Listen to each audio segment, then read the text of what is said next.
Bab 150. Tawa Cindy dan Bayu tak terbendung lagi. Meski anggota keluarga yang lain tidak paham apa maksudnya, namun Riani merasa malu dan wajahnya merona sedangkan Andika menekuk wajahnya. Angelina Jolie, kok kamu gitu sih sama aku sayang? Udah aku kasih anak kembar juga. Cindy masih terkekeh geli namun menetralkan nafasnya sambil mengusap air mata di sudut netranya juga demi tak mengusik tidur cucunya. Sorry. Akikahannya pas lebaran haji besok ya. Usul Bayu. Iya bener. Ya real. Tanya Cindy balik pada Boril dan Boril lalu menoleh pada Aprilia. Gimana? Kok tanya aku? Masa mau tanya Alex? Ya kamulah Yu. Aprilia yang menggendong baby Ziko lalu tertawa. Aku ikut Mas aja. Boril tersenyum menyentuh puncak kepala istrinya. Entah kenapa ia suka melihat wajah Aprilia yang bertambah cantik setiap harinya hingga membuatnya bisa jatuh cinta berkali-kali pada istri kecilnya itu. Nih, cucu mama udah disiapin nama Lan. Semalam Bang Andika udah nyari ma. Emangnya ilang Andika? Tanya Boril. Orang sitik diem dulu. Dedi Andika mau pidato nih, jawab Andika membuat Boril kesal. Kenapa si adik songongnya itu yang dapat anak kembar? Kan jadi makin besar kepala jadinya. Andika lalu melirik pada Alex. Alex, siapin saweran nih buat anak-anak saya ya. Alex mengangkat kedua jempolnya. Riani menepuk bahu Andika tanda jika ucapannya ngawur. Andika terkekeh karenanya. Setelah merenung dari malam sampai ke pagi, melihat perjuangan Riani melahirkan itu begitu berat, aku udah kasih nama buat bayi laki-laki kami, Zidan Yasdan Rohichan, dan buat bayi perempuan kami, Zia Yasmin Rohichan. Bangga Andika. Tak sembarang membawa nama pada dua buah hati pertamanya dengan Riani, namun juga memberikan doa di setiap nafas dan langkahnya. Saat memutuskan untuk membina rumah tangga Bayu Sebastian Rohichan yang kala itu masih menjadi mahasiswa S2 di Jerman, berkata pada sang tunangan Cindy Maharani, bahwa ingin memiliki banyak keturunan. Keduanya sama-sama menyukai anak kecil dan Cindy pun menyetujui keinginan Bayu tersebut. Pernikahan mereka pun dilangsungkan secara meriah dengan adat Melayu di Rokan Hulu Riau, di tanah kelahiran Cindy. Setelah itu barulah Bayu memboyong sang istri ke Jerman. Rumah tangga pasangan ini semakin lengkap setelah kelahiran putra pertama mereka yang diberi nama Boril Fabian Rohichan. Kelahiran Boril sendiri bagaikan sebuah hadiah untuk Bayu karena hari lahirnya bertepatan dengan hari wisudanya. Usaha yang dirintis Bayu dari nol pun mengalami perkembangan yang signifikan bahkan termasuk pesat dan cepat untuk pendatang baru dalam dunia bisnis yang biasanya didominasi Eropa dan Amerika. Jikapun ada orang Asia yang masuk, maka itu berasal dari negara tirai bambu. Kehadiran orang Sumatera dan kecerdasannya membuat mata dunia terbuka lebar dan tak ragu menjalin kerja sama dengan Bayu. Kebahagiaan Bayu selain bisnisnya yang merangsek naik, ditambah dengan kelahiran putra keduanya. Andika Dilan Rohichan dengan jarak 5 tahun dari Boril. Keinginannya untuk memiliki banyak anak mulai terkabul. Namun, setiap manusia hanya bisa merencana, pada hakikatnya Tuhan yang menentukan segala garisan takdir. Ketika Andika masuk TK, Cindy divonis menderita fibroid. Yaitu sejenis tumor yang tumbuh di sekitar rahim. Awalnya Cindy tak menyadari jika menderita fibroid. Ia hanya mengeluh sakit yang berlebih setiap datang bulan dan ketika memeriksakan diri ke dokter, tumor fibroid tumbuh di rahimnya. Hal berat dan keputusan yang sulit namun harus diambil. Pengangkatan rahim atau histerektomi pun dilakukan. Demi kesehatan. Cindy menyalahkan diri karena tak bisa hamil dan melahirkan lagi. Namun Bayu mengatakan jika ia bahagia hidup bersama Cindy meski mereka tak punya anak sekalipun. Cindy menginginkan adopsi bahkan agar Bayu menikah lagi. Namun Bayu menolak dan tak mau. Cindy membahasnya lagi. Cintanya pada Cindy terlalu besar dan Bayu selalu bersyukur istrinya masih diberikan kesehatan serta kesempatan untuk hidup. Menjalani bahtera cinta menua bersama.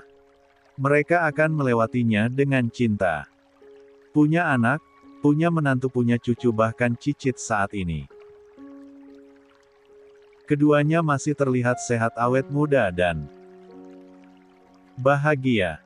Tuhan bukan menolak doa kita, tapi menggantinya dengan yang lebih baik, ya Ma. Bayu dan Cindy mengobrol sambil minum kopi gayo dan sepiring kecil bika Ambon di taman belakang rumah mereka di Jakarta. Mereka sudah sampai di Jakarta kemarin dan seperti biasa, jika ada event besar maka seluruh anak cucu dan cicitnya akan tinggal bersama di rumah ini.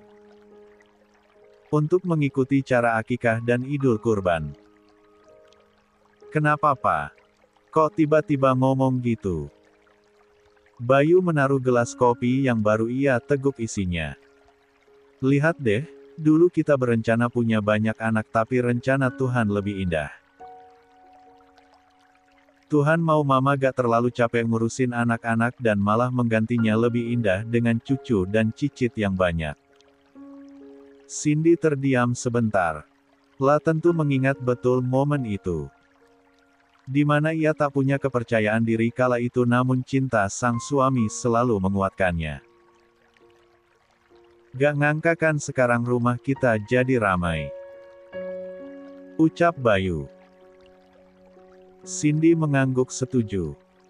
Keduanya lalu berjalan menuju meja boril dan keluarga besarnya yang sedang menunggu giliran untuk difoto. Duh, anteng banget sih Ziko sama Gibran.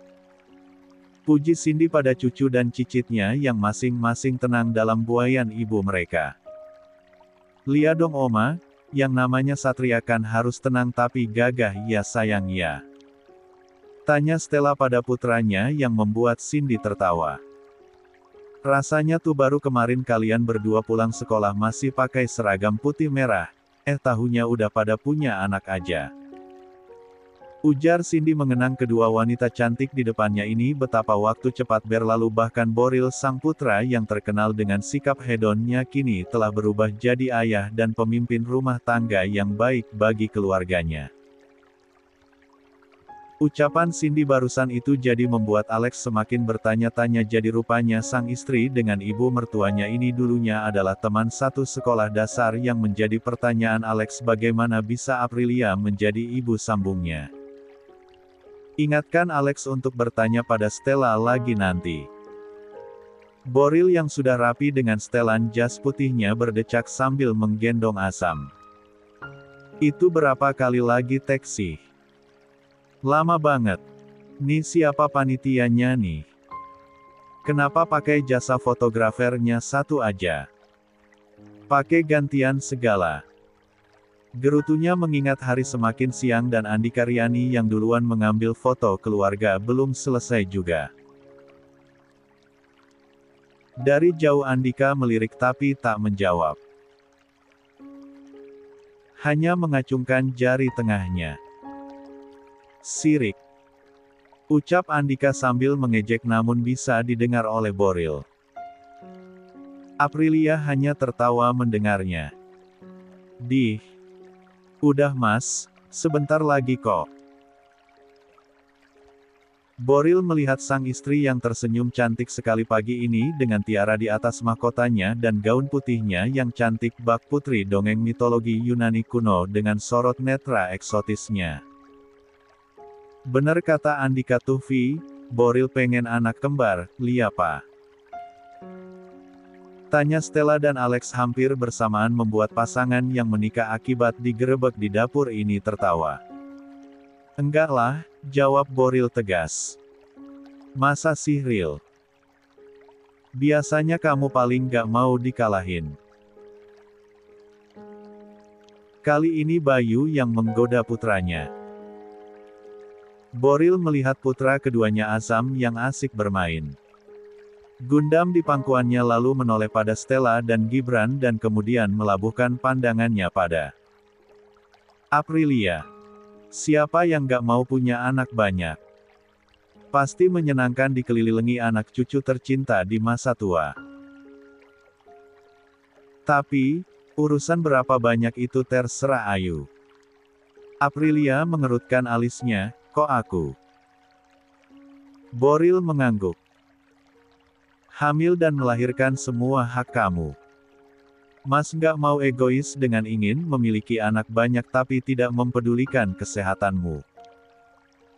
Aprilia terkesima. Seketika netranya berkaca-kaca. Sungguh ia tersentuh sekali dengan apa yang diucapkan oleh Boril barusan. Perhatian sekecil itu jauh lebih bermakna dari kata I love you, yang sering ia dengar. Tuhan akan memberi apa yang dibutuhkan oleh kita.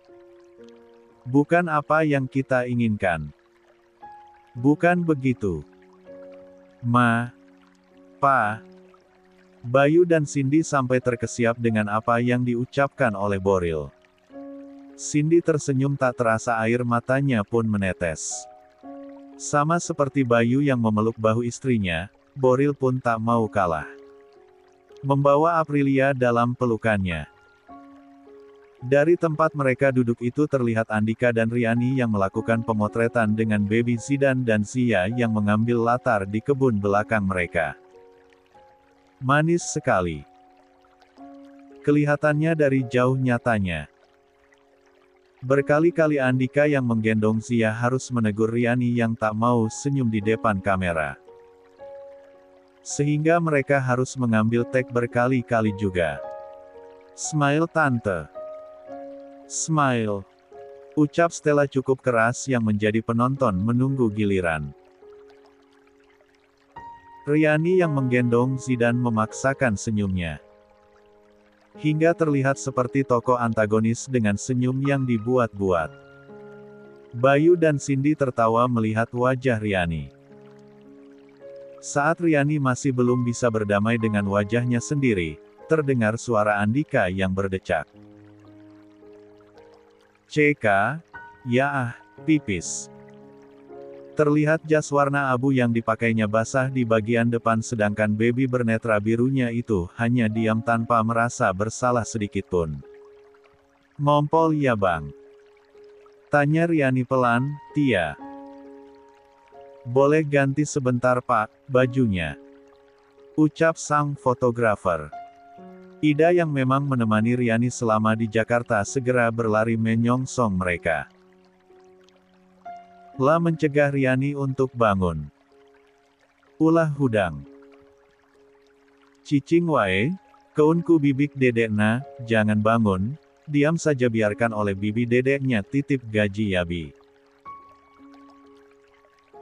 Ida tersenyum dan mengangguk lalu segera mengganti popok Zia di meja dekat saudara-saudaranya yang lain. Andika yang sudah perlahan melangkah pergi, sampai balik lagi mendengar istrinya memanggil nama sang putri. Apa tadi? Apa? Manggil bebinya. Gaji. Andika menutup matanya pelan lalu menghembuskan nafasnya kasar. Zizi ya sayang. Gaji. Gazi. Andika geram mendengarnya. Ia sampai berkacak pinggang saking susahnya Riani memanggil nama putri mereka. Gantian Riani yang menggeram kini. Ah biarin atuh yang penting mah tahu maksudnya. Protes Riani dengan wajah frustasi. Membuat saudara-saudaranya yang melihatnya tertawa. Gera ganti baju. Keburu siang, panas. Gak enak sama yang lain. Mau foto-foto lagi nih. Bau pesing bang. Andika terdiam. Lagian, kenapa gak pakai diapers aja sih sayang? Tadi abis pup. Lupa gak Riani pasangin lagi. Andika mendesah pasrah meluruhkan bahu kemudian membuka jasnya bersiap ke pintu taman. Samar-samar ia dengar suara Boril yang bicara. Muka si garang kayak Advent bangun, body juga oke kayak Dwayne Johnson tapi kok nyalinya kayak kerupuk gak ditoplesin. Ledek Boril sambil menciumi puncak kepala Azam. Jangan meniru ommu ya nak. Boril mengajari putranya. Seolah-olah tak peduli kalau sang adik bisa mendengar perkataannya barusan. Vi, kasih kaca yang gede tuh buat Bang Kumis. Jawab Andika yang mendapat kekehan dari keluarganya. La akan menjawab lagi namun tak sengaja matanya beradu pandang dengan Riani. Andika pun segera menutup mulut dan berjalan cepat mengambil jas yang berada tak jauh dari sana. Tepatnya dekat pintu taman di mana semua pakaian ganti ada di sana. Sehingga Andika masih bisa memantau anak-anak dan istrinya dari sini. Boril melihat Riani yang kurang nyaman menggendong bayinya sendirian di sana. Alex. Iya Pak. Ajak Riani kemari. Meski tidak paham dengan apa yang diperintahkan oleh mertuanya, Alex pun menurut. Ia berjalan menuju tantenya tersebut kemudian mengambil Zidan yang berada dalam gendongannya. Tante, Papa minta Tante ikutan di sana. Riani mengangguk. Tak dibantu oleh Sika yang memang bertugas untuk menemaninya berjalan karena masih memakai gurita dan rentan sekali untuk banyak bergerak. Sampai di kursi itu, Boril meminta Alex untuk mengatur sedemikian rupa agar tempat itu layak untuk menjadi tempat pemotretan tentunya dengan memindahkan meja besar yang berisi makanan dan minuman hingga tersisa kursi-kursinya saja. Kita pemotretan bersama di sini. Ucap Boril. Keputusan yang tepat karena tempat mereka duduk itu pun bagus dan indah dipandang sehingga Boril menyuruh fotografer mengambil gambar mereka dengan begitu seluruh anggota keluarga pun ikut bersama. Andika yang melihat dari jauh segera mengancingkan jasnya dan terburu-buru untuk ikut dalam perkumpulan keluarganya tersebut. Duduk di depan sambil menggendong satu bayi, dimulai dengan Cindy yang menggendong Zia kemudian Aprilia dengan Ziko, Stella dengan Gibran dan Riani dengan Zidan. Sedangkan para suami mereka berdiri dengan gagahnya di belakang mereka. Bayu, Boril yang menggendong Azam, Alex dan juga Andika. Oke. 1, 2, cheese. Cheese. Sudah bisa ditebak bukan siapa yang tak bisa mengatakan itu. Meski begitu, kecantikan Riani tetap original dengan wajah juteknya. Oh 3 tahun kemudian. Gak jama kok cuma 1 minggu. Ini bukan kali pertama Boril bertugas keluar kota, bukan kali pertama pula Boril pergi tanpanya tapi entah kenapa Aprilia merasa berat sekali melepasnya. Emang gak bisa nyuruh orang lain mas? Siapa? Alex juga ikut kok, jangan khawatir ma, papa kan udah biasa kayak gini. Barang kita ditahan di pelabuhan. Papa harus ngecek sendiri takutnya ada kesalahan pengiriman. Jawab Boril santai sambil merapikan pakaiannya. Setelah itulah melihat Azam tengah bermain dengan Ziko. Abang, Ziko. Azam menoleh begitu juga dengan Ziko kedua bocah tampan berusia hampir 5 tahun dan 3 tahun itu berlari menghampiri sang ayah. Yes papa, papa mau berangkat kerja dulu ya. Papa, jauh kerja? Tanya Ziko dengan suara imutnya. Sedangkan Azam masih menyimak dari belakang sambil memainkan kepala Gundam yang dirakitnya. Enggak, kok ICU, bawa koper. Boril tawa. Kedua putranya memang sangat cerdas namun memiliki sifat yang berbeda. Jika Ziko terlihat bawel dan banyak bicara meski masih cadel maka Azam lebih tenang namun sangat tanggap dengan apa yang terjadi di sekitarnya. Mungkin karena anak laki-laki pertama jadi Azam terlihat seperti itu. Ya, Papa akan keluar kota beberapa hari. Ingat jaga mama ya, terdengar rengekan Ziko yang langsung naik ke pangkuan Boril. No. Icut Papa, Icut, kalau sudah begini, Aprilia lalu membujuk putranya. Ziko, Papa mau kerja nak, no, Ziko.